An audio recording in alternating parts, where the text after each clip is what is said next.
자, 대한항공 보겠습니다. 대한항공 운수창고 업종, 지금은 운송창고로 바뀌어있죠.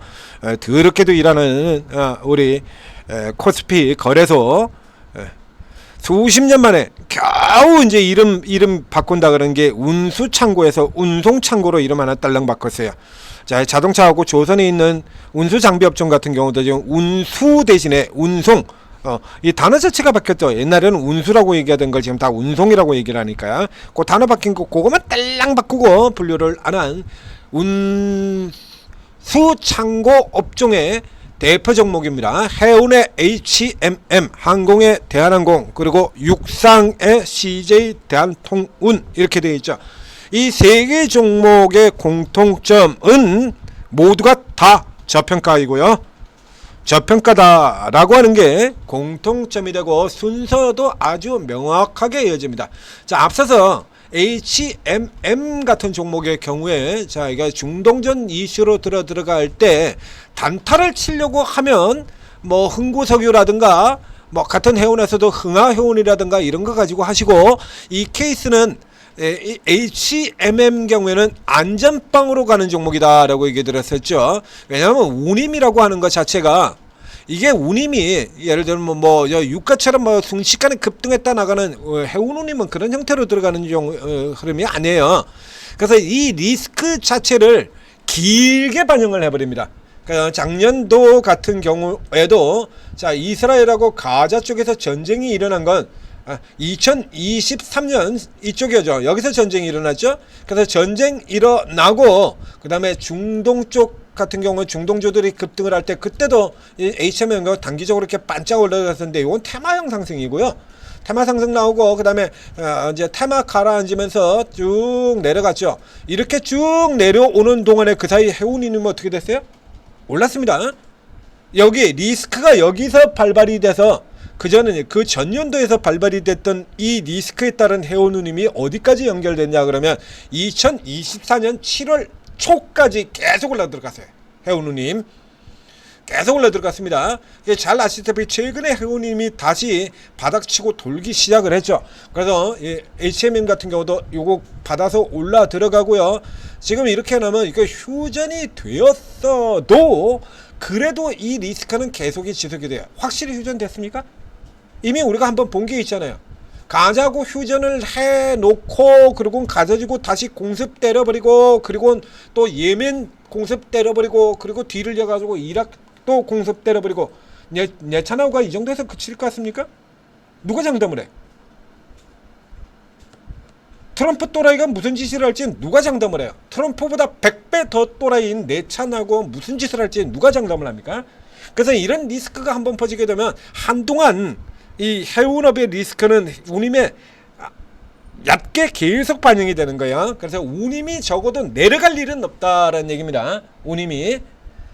그런데 이제 유가 같은 경우는 내려가는데 운임이 내려가지만 되면 자동으로 실적 개선이 되는 거죠. 또 그래서 이쪽 업종들 같은 경우 이거 이제 이거 주시를 해서 살펴봐야 돼요. 그래서 이런 리스크 쪽에서 이제 가장 큰 폭의 수혜를 받는 게 HMM이기 때문에 얘가 먼저 올라 들어갔고요. 이 HMM 같은 경우에 이거 이 우리 기관들이 얘기하는 피컷, 지금까지도 계속해서 툭하면 피컷 얘기 나오죠. 그 피컷의 원조가 이 종목입니다. HMM. 요 다음 두 번째로 피컷 등장했던 종목이 현기차죠. 자, 이 HMM은 올해까지 해가지고 6년째 피컷을 계속 나오고 있는 종목이고요. 현대차가 올해까지 5년치입니다. 2021년부터 지금까지 계속 피컷. HMM은 2020년도부터 지금까지 계속 마냥 피컷. 지금도 전망은 이렇게 되어 있어요. HMM은 전망이 이렇게 해서 작년에는 이례적으로 이렇게 올랐는데 계속 내려갈 거다, 이렇게 지금 전망을 때려놨죠. 그 앞에도 계속 그랬어요. 이때 이렇게 폭락했을 때도 계속 피컷 봐라, 맞지 않느냐 피컷. 그리고 다시 또 작년에 또 올라오니까 또 피컷, 그리고 또 피컷 계속 이러고 있는 종목이거든요. 자, 이러고 들어가는 사이에 얘는 이제 그래서 전망치를 워낙에 이렇게 반토막으로 까버렸기 때문에, 전망치를 반토막, 거기서 또 반토막 이렇게 까버렸기 때문에 이게 밸류에이션이 이렇게 올라온 것 같습니다만, 그 전까지 굉장히 낮은 밸류에이션이었죠. 자, 대한항공 들어가 보면요, 대한항공하고 CJ통은 똑같습니다. 지금 지수가 3100까지 올라 들어와 있는데 요거부터 먼저 보여드리는 거예요. 자, 지수가 3100까지 들어오는데 PR이 6배예요. 6배 6배 6배 5배. 그러니까 지수 상승에 따른 온기를 전혀 누리질 못하고 있죠. CJ 대한통운 들어가서 보게 되면요, 여기는 더합니다. 지금 계속해서 얘기 드리지 않습니까? 모멘텀이 없으면 종목으로 취급도 하지 않는다. 우리 연기금 나으리들 우량주를 저가에 사서 장기 투자하겠다는 개 풀 뜯어 쳐먹는 소리고, 모멘텀이 없으면 종목으로 취급도 하지 않는다. 종목이 아니야. 많이 보셨지 않습니까? IT생 글로벌 같은 종목 쳐다보지도 않고 있다가 이제 이슈 터지고 모멘텀 등장하니까 이제서야 산다고 생쇼하고 있는 거, 굳이 다시 한번 보여드려야 될 것 같습니다. IT생 글로벌도 그렇고 그 앞에 다른 종목들도 많죠. 숱하게 많죠. 쳐다보지도 않고 있다가 이런 저평가 종목들 쳐다보지도 않고 있다가 이슈 등장하니까, 모멘텀 등장하니까 그제서야 이러고 환장을 하고 질러 들어오는 이 운수창구업종 같은 경우가 그래요. 이 운수창구업종이 왜 이렇게 버림받고 있냐라고 하면, 자, 이거 대한항공 HMM 그라도 저런 쪽에 해오는 이렇게 중동 리스크라는 이슈 때문에 모멘텀이 뭔가 나오는 게 있습니다만, 여기 택배사 CJ 대한통운 그리고 항공사 이거 AI하고 관련이 있기를 해, 뭐 로봇하고 관련이 있기를 해, 무슨 양자 뭐하고 관련을 있기를 해, 뭐하고 관련이 있어? 아무것도 없잖아요. 그러니까 모멘텀이 없으니까 종목이 실제 나오다 쳐다보지도 않는 거야. 모멘텀 없으면 쳐다보지도 않는 거예요. 그래서 이렇게 저평가를 받고, 여기도 똑같이 6배 아주 고정을 시켜놔버렸죠. 이렇게 고정을 시켜놨습니다. 자, 이 대한항공은요, 자, 지금 지난 구간 쪽에서 이제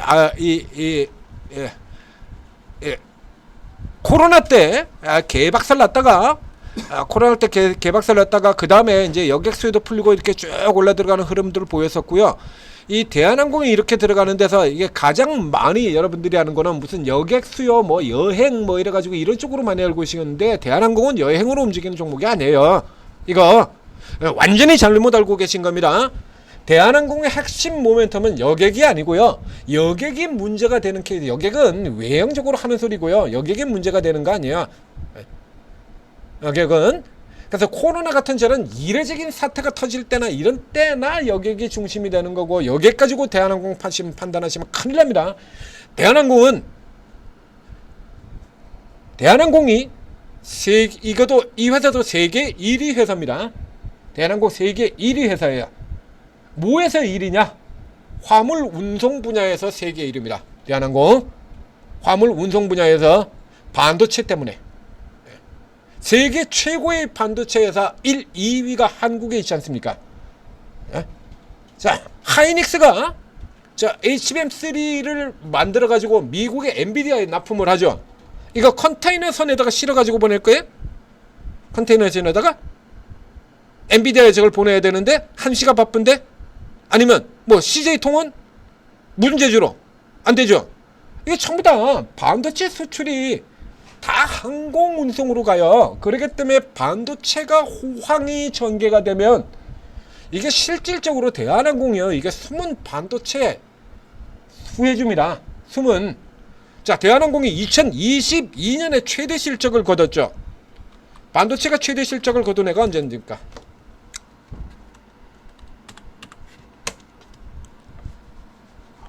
자, 삼성전자 실적 넘어 들어가서 보겠습니다. 삼성전자, 전자야. 화면을 보여줘라.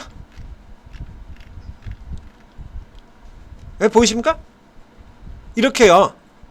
삼성전자가 반도체 잘 나가서 이렇게 폭주를 하게 되면 대한항공의 실적도 덩달아 폭주를 한다는 얘기입니다. 그러니까 대한항공의 실적에서 실질적인 핵심은 여객이 아니고요. 여객으로는 순위 안에 들어가지도 못하는 회사예요. 이 회사 화물이 핵심인 겁니다. 이게 세계 1위 차지하고 있는 게 화물이에요. 화물. 화물로 버티고 나오지 않습니까? 그래서 이 코로나 때 그래서 이런 같은 경우 관세 전쟁의 화물 매출 타격, 화물 이게 실제 핵심인 거예요, 이거. 그래서 이 대한항공이 코로나 때 버틴 경우도 그래서 해외 여행들 전면 중단되고 꽉 막혀 있을 때 대한항공이 어떻게 버텼냐라고 하면 이 보시는 이 여객기에 좌석 다 뜯어내 가지고 그걸 화물로 바꿔버렸어요. 여객기를 화물기로 바꿔가지고 그거 가지고 버틴 거야. 얘네 세계 1위니까. 반도체 쪽 같은 경우에 계속해서 아까 그 커지는 거 보셨잖아요. 삼성전자가 반도체 수출을 계속하거든. 그러니까 여객기 빼버려가지고 화물 운송으로 바꿔 화물기를 바꿔가지고 그걸로 가지고 버티고 살아났던 화물 운송 분야의 세계 1위 회사예요. 이게 핵심이라는 거 다시 한번 강조드립니다. 잊지 마시고요. 뒤집어서 얘기하면 삼성전자가 살아나온다라고 하면 이 전망치 자체도 기하급수적으로 튀어나가야 됩니다. 여기 삼성전자가 바닥 찍고 돌아 나올 거다라는 전망되어 있죠. 이건 사실상 반도체주하고 같은 형태가 돼요. 대한항공. 삼성전자가 이렇게 돌아 나온다라고 이렇게 되어 있지 않습니까? 다시 치고 돌아 나올 거다. 이거 그대로 바꿔 들어가는 거예요. 그래서 이거 숨은 모멘텀 요거 예시를 드렸고요. 그 다음에 대한항공의 전통적인 얘기들로 돌아 들어가 보도록 하겠습니다. 대한항공이 아시아나 합병을 해가지고 이제 큰 폭으로 이제 커진다라고 얘기했었는데 이게요. 승인이 굉장히 늦어지고 있어요. 우리 대법원 같은 짓을 하고 있습니다. 굉장히 늦어져. 그러니까 항공이라는 게 우리 마음대로 우리가 가고 싶다 그래가지고 비행기 띄워가지고 아무데나 항공 노선을 개설할 수 있는 거 아니죠. 그러니까 당사국과의 협의를 해야 돼요. 항공 노선을 신설을 하는 케이스나 변경하는 케이스나 다 상대 국가하고 협의를 해서 정해지는 겁니다. 그러다 보니까 당연히 아시아나 합병을 승인을 받아야 할 필요가 있다. 그것까지는 맞는데 승인이 몇 년을 끌고 나가는 거야. 그래서 요거 같은 경우는 이제 마무리된다라는 거 기대 나올 때마다 올라 들어갔다가 자빠졌다가 화물하고 아시아나 요거 가지고 계속 왔다 갔다 하면서 3년간 박스를 만들어 놓은 겁니다. 이렇게 징글징글하게 계속 이렇게 박스를 만들어 놓고 왔다 갔다 단타만 치고 자빠진 거죠. 자, 이제 이게 이제 다 마무리 들어가요. 다 마무리. 그다음에 이제 삼성전자가 뭐 하이닉스가 있으니까 그쪽에서 이제 커버가 대중이 합니다만 대한항공이 좀 더 좋게 나가려 그러면 삼성전자와 하이닉스가 모두 다 잘 나가는 흐름이죠. 그래서 삼성전자가 살아난다면 기존의 하이닉스에다 또 플러스가 되니까 저 실적 개선 전망치가 확 올라가게 되어 있다. 요거 염두에 두셔야 되고요. 그다음에 전통적으로 이 대한항공 같은 경우에는 환율 하락 수혜주, 유가 하락 수혜주 이렇게 되어 있습니다. 그래서 그 중에서 유가 하락 수혜주라는 모멘텀 타고 들어왔던 게 어제예요. 그래서 중동주 같은 경우 쾅 자빠지고 한전 폭등해서 올라들어오고 그리고 대한항공이 이렇게 포들어죠. 이게 지금 1년째 지금 가장 많이 오른 케이스입니다. 제일 많이 오른 게 이게 11% 이게 가장 많이 오른 거예요. 딱 보면 나오지 않습니까? 이거보다 더 큰 장대 양봉 없죠? 없잖아요. 최고면 최고 많이 올라 들어간 건데 이게 이 정도로 올라갈 이슈는 또 되지는 않아요. 유가 하락 수혜주다라는 얘기는 반대로 얘기하면 그러면 유가 상승 피해주죠. 그러면 유가가 상승했을 때 대한항공이 작살났냐라고 하면 아니죠? 그게 왜 그렇습니까? 유가 상승분 같은 경우에 유료 부담금으로 전가시켜버리잖아요. 여객들한테. 그래서 옛날에 점은 호랑이가 담배 피다 폐암 걸려 뒤지던 시절에는 그래서 유가 좀 올라가면 대한항공은 깨지고 유가 내려가면 올라가고 이런 흐름들은 옛날 과거에는 이런 흐름들을 보였었는데요. 환율 올라가면은 깨지고 환율 내려가면 올라가고 이런 흐름을 보였었는데 이거 잘 아시다시피 유류 부담금 생긴 지가 벌써 오래됐잖아요. 그럼 유가 올라가는 건 그대로 고객한테 다 넘겨버려요. 그러면 여러분들 같은 경우에 자 지금 해외여행을 계획을 해놨는데 하필이면 재수가 없게 일찌감치 올여름에 여름에 해외 휴가를 가야겠다 그러죠. 해외여행 지금 딱 계획을 해놨습니다. 자 그런데 이제 중동에서 전쟁이 터지는 바람에 이제 다시 터진다고 치죠. 그래서 중동에서 다시 또 휴전하는 줄 알았는데 이게 또 터지는 바람에 유가가 빡 올라가고 유로 부담금이 올라갔어요. 해외여행 취소할 거예요? 안 하죠. 취소 안 하잖아요. 그러니까 요거 어제 올라든 것 같은 경우는 오버액션이 되는 거고요. 오버액션이 되는 거고요. 실질적으로 물론 유가가 계속해서 기조적으로 계속 내려가면 플러스는 됩니다. 그렇죠? 그러니까 유가 상승의 피해주란 얘기는 없어졌어요. 그럼 뒤를 예비하면 유가 하락의 경우에도 대단히 이 종목의 주가에 과거처럼 그렇게 큰 영향을 미치지는 않는다는 거고요. 실질적으로 더 영향을 미치는 거는 유가가 아니라 환율입니다. 환율. 그러니까 이 회사의 경우는 지금 올라가야 될 이슈는 이 기초 자체는 다 다져져 있는 거예요. 기초 자체는 다 다져져 있습니다. 이제 계기만 마련을 하면 돼. 계기만. 지금 너무 싸죠. 그래서 어느 순간에는 이제 뭐 오늘 같은 경우에 지금 자동차도 올라오고 있죠. 올라와야 맞는 겁니다. 이거 올라 들어와야 맞는 거예요. 다만 이 종목 자체가 이렇게 엄청난 이슈로 들어오지는 않아요. 그렇기 때문에 이거 같은 경우는 이제 시간을 투자를 해서 뭐 좀 싼 거, 좀 안전빵으로 그냥 놔두면 좀 안전하게 그래도 몇 퍼센트라도 좀 먹을 만한 거 없느냐. 요런 거 원하시는 분들은 들어가시는 거고요. 어저께 11% 들어왔다 그래서 이 종목을 단타로 들어가겠다라는 거 이렇게 가시면 안 됩니다. 자, 대한항공의 비행기는 외화 부채를 통해서 들어옵니다. 대한항공의 비행기. 그러니까 비행기를 무슨 현금 박치기 해가지고 뭐 카드 할부로 사고 현금 박치기 하고 이런 거 이렇게 해서 비행기 사는 거 아니에요? 비행기 가격이 얼만데. 그러니까 보통 도입할 때 같은 경우 10대 20대 이렇게 도입을 하잖아요. 대한항공이. 비행기 10대 20대면 그 가격이 얼마가 나오는지 아십니까? 조 단위대가 나와요. 뭐 3조 뭐 이렇게 나오는 돈을 3조 원을 현금 박치기로 사요? 그러니까 이거 외화 부채를 통해서 인수를 하게 돼요. 그래서 이거 살 때 미국에 있는 보잉사의 비행기를 사면서 그와 연계돼 가지고 외화 부채를 통해서 이렇게 사 들어옵니다. 그래서 환율이 올라 들어가게 되면 그 부채 부담이 그만큼 커지게 되는 거고요. 지금처럼 환율이 빡 빠지게 되면 부채 기담도 이렇게. 그러니까 대한항공 의견은 지금 실적 개선이 될 만한 요소는 다 갖추고 있습니다. 다 갖추고 있는데 단 지금 현재 우리 연기금 같은 경우가 아직도 지수가 3천에 들어왔는데도 우리 이 연기금 나리들이 이지랄을 하고 자빠졌다 이겁니다. 이렇게 보시는 것처럼 저러고 자빠졌어요. 유가 올라 들어간다 그래가지고 계속 패대기 쳐버리고 이런 짓을 하고 자빠졌죠. 연기금이 여기도 지금 보시다시피 단타치고 앉았잖아요. 그리고 하여튼 뭐 이 연기금 거의 대부분을 다 지금 연기금이 단타치고 있다라고 얘기 들었지 않습니까? 소수 종목을 제외하고요. 여기도 지금 연기금 단타치고 있는 종목이에요. 우량주를 저가에 사서 장기 투자하겠다는 개 풀뜯어 쳐먹는 소리고, 우량주고 지라리고원에 모두 단타치겠다. 이게 지금 우리 연기금이거든요. 그러니까 연기금이 뭐 혹할 만한 건수를 보여줘야 되는데 지금 같은 경우 우선 사모펀드에서 벌써 대량으로 일단 어제 지르고 들어왔죠. 그 현재 흐름들이 지금 주가가 앞에 보셨던 것처럼 너무 낮아요. 그러니까 이게 종목에 대한 큰 욕심을 부리지 않고 안전하게 저가에서 뭐 사서 좀 놔두면 갈 수 있을 만한 종목, 이거 당연히 여기까지 가야 됩니다. 그래서 지금 정도에 어저께 들어갔던 분들 오늘 꼭대기에서 이렇게 눌리고 있는데 불안해 하실 필요 없고요. 그냥 홀딩하세요. 좀 내려 들어왔다 다시 올라가는 게 맞습니다. 케이스 지금 설명드린 대로 올라갈 이유는 다 갖춰져 있는데 수급이 워낙 개떡 같아가지고 못 올라간 거예요. 그 수급은 오로지 모멘텀만 보느라고 그렇게 된 건데 이제 이 상황에 들어가야 되면 세상 최고의 모멘텀이 작동이 된 겁니다. 저가, 그렇죠? 저가. 아무리 세상 그 어떤 악재도 저가 모멘텀은 이기지를 못하죠. 저가 모멘텀은 이기지를 못합니다. 세상 그 어떤 호재도 고가 부담은 이길 수가 없고요. 버블 부담은 이길 수가 없죠. 아무리 좋은 종목이다라고 하더라도 미쳐 날뛰는 종목이라도 그게 주가에 이미 다 반영이 돼가지고 주가가 20배씩 이렇게 올라 들어오고 난 다음이라 그러면 압박을 받을 수밖에 없는 거거든요.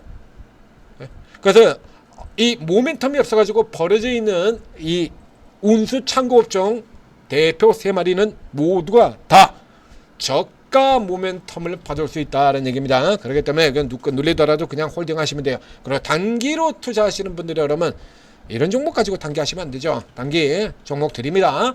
오르고에 들어오시면 최고 전문가 24분이 단타 종목 지금 얼마나 많은데, 오늘 같은 경우 저 DLENC 같은 종목 스타트에서 개장 전에 체크를 해드렸지 않습니까? DLENC 같은 종목이 무슨 20%를 날아가는 장세예요. 한전이 20%를 가고 DLENC가 20%를 가고, 단타 종목은 넘치고 쏟아지고 뭐 난리가 나 있죠. 때문에 여기 오르고에 들어오셔서 최고 전문가 24명, 재료 단타, 뭐 수급 단타, 기술적 맥점 단타 다 틀립니다. 성향이 다 달라요. 그러니까 뭐 여러분들 잘 찾아서 이렇게 들어가시면 이쪽에서도 한 개, 저쪽에서도 한 개. 그래서 장 좋은 날 같은 경우, 뭐 어제 같은 날 같은 경우는 하루 종일 단타를 먹을 수도 있다라는 얘기가 되는 거죠. 그래서 이거 잘 받으시면요, 이거 기본적으로 이거 실적이요, 이거 이 정도 상태라 그러면요, 기본 베이스에 여러분들 이게 지금 정도 상태라 그러면 일단 홀딩하고 있는 쪽에서 기본 베이스가 이 정도는 나와줘야 돼요. 이 정도는 기본적으로 단타 들어가는 종목 말고 여러분들 홀딩하고 있는 베이스가